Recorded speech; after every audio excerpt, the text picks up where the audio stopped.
your head on my shoulder. Hold me in your arms, baby. Squeeze me oh so. Hey guys, what's up? It's Tess.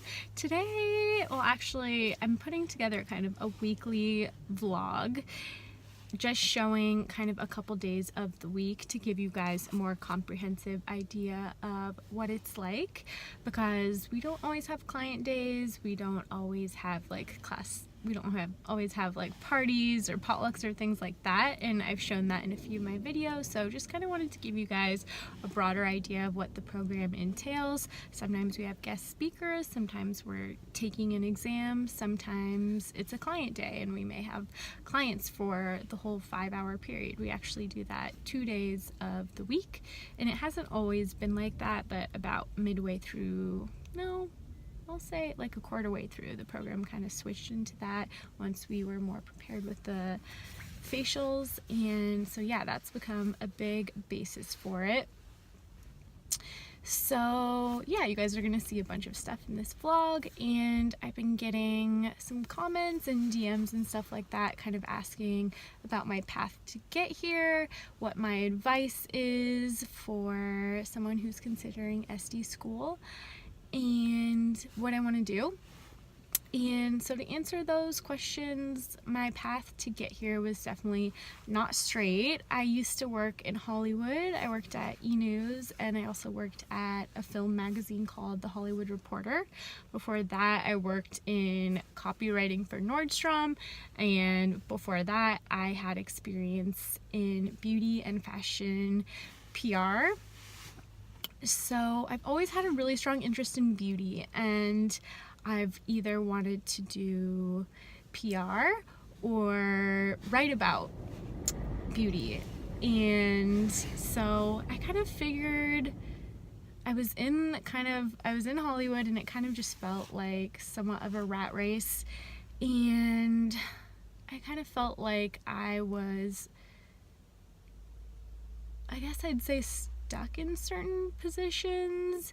I think companies can kind of feel so corporate at times. You don't necessarily feel like you have a good mentor, or even the people you're looking up to, maybe they're not the happiest and they don't have the time, or they don't, necessarily care to take you under their wing and show you how to progress.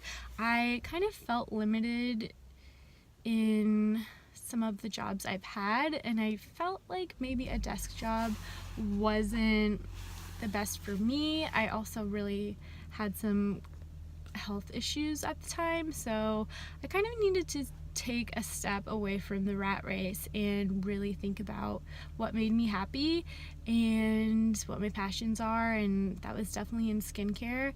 And I love learning everything from the histology of the skin to kind of having more product knowledge and the chemistry behind it. I think it's so interesting, and it's amazing what actual performance and active ingredients and implementing them in the right way can do for somebody. And I love working with someone one-on-one and kind of understanding their concerns and knowing how I can improve their outlook on themselves and kind of how to take better care of themselves. It's really a powerful thing when you're giving a facial and you are basically just transferring your energy to them while you're working on their skin. It's something so intimate. You don't normally get to touch somebody's skin from off the street. That's a very strange concept. So to just have them be so vulnerable to your touch and be on that bed, and maybe this is the 1 hour out of their day that they need to fully relax and just take that time for themselves. It's a really powerful and meaningful position to be in. So I really love that. I kind of started out going into Estie school, sorry, I can't speak, because I wanted to create a skincare line, and I wanted to have the product knowledge to support that. And that may be a dream for me down the line. I've kind of realized how competitive the space is and how similar so many products are. And I don't know, I think it's a really interesting space to be in right now. Skincare has kind of changed from being something that was, you know, not really valued as much. I don't think 10 years ago people so much valued investing in a nice moisturizer or sunscreen or cleanser. And yeah, so I think that's changing, and people are really just investing in self-care and understanding that facials are really part of like taking care of your body. It's not just like this frivolous thing. So I think there's so much space to grow in that regard. And I've kind of, just through doing facials and looking to facialists like Shani Darden and kind of understanding what they do more, I've like really come to like that idea, and the idea of owning my own skincare space really appeals to me. So that's what I'm thinking is kind of my goal down the line, owning my own business. I think out of school I'd like to get more experience working in a spa just to see how management runs things and to kind of further improve my technique and that kind of thing. Anyway, okay, what were some of the other questions? Oh, how do you go about choosing a school? That's a really good question. And what I recommend is doing your research first. I think I picked out 3 schools that appealed to me from word of mouth and just from looking online. And I had visits to, actually I went to 2 schools. One of them,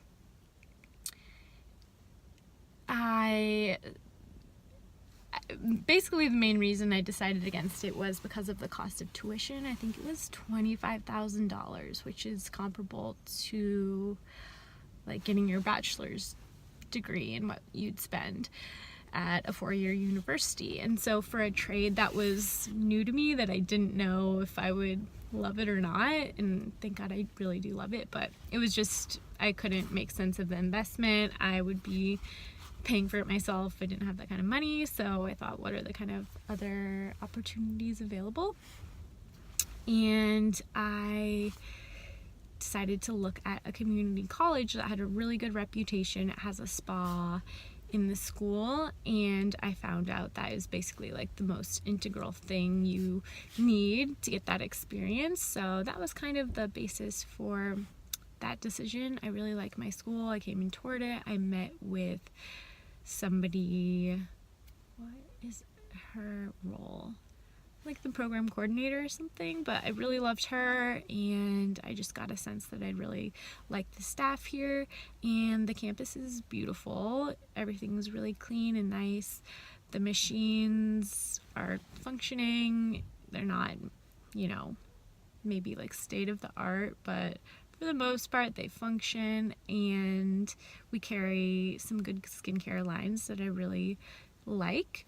So yeah, those were all kind of things like cost, quality of the education, stuff like that, that really sold me on it. If you guys have any more questions, let me know in the comments and I can answer in another video. I could totally just do a sit down advice video and go more in depth. But yeah, I'm going to take you guys into my school and show you kind of a week in the life of me as an Estie student. Okay, see you guys soon. Bye. What's in your bag, Dove?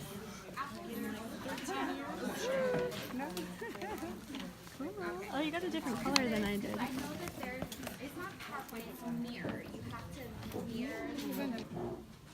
Let's also talk about, this is, okay, ageless cleanser. So this is something that we use in a lot of our peels, which you can see it's a 10% glycolic citric green tea. And we were talking about degreasing and how important that is. This glycolic is a free acid. Does anyone know what that means? It keeps working until you take it off. It might eventually neutralize, but if the longer you leave it on, the more exfoliating it's going to do. As opposed to a self-neutralizing acid like straight salicylic, which when you first put it on, feels really strong, and then it air neutralizes and stops in about 7 minutes. So when you're taking off a peel, do you need to be careful to make sure you get all the little edges? Because it can go, especially, you know, with water kind of taking it back behind the ears or in the hairline.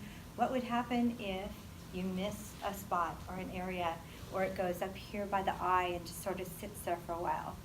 Could it burn the skin? It could, it really could. And then especially if we're locking it in with a mask or creams or things like that. So one of the most important things that you do when you do a peel is you remove it effectively. So you want to always have, how many bowls of water do you think? Here, by. If you have to clean it 6 times, I should have these 3 bowls. I like the 3-bowl thing, as because my last bowl might just be a little bowl with some clean 4x4s or pads in it, just when they're down to a 0 activity, so I can give it another rinse.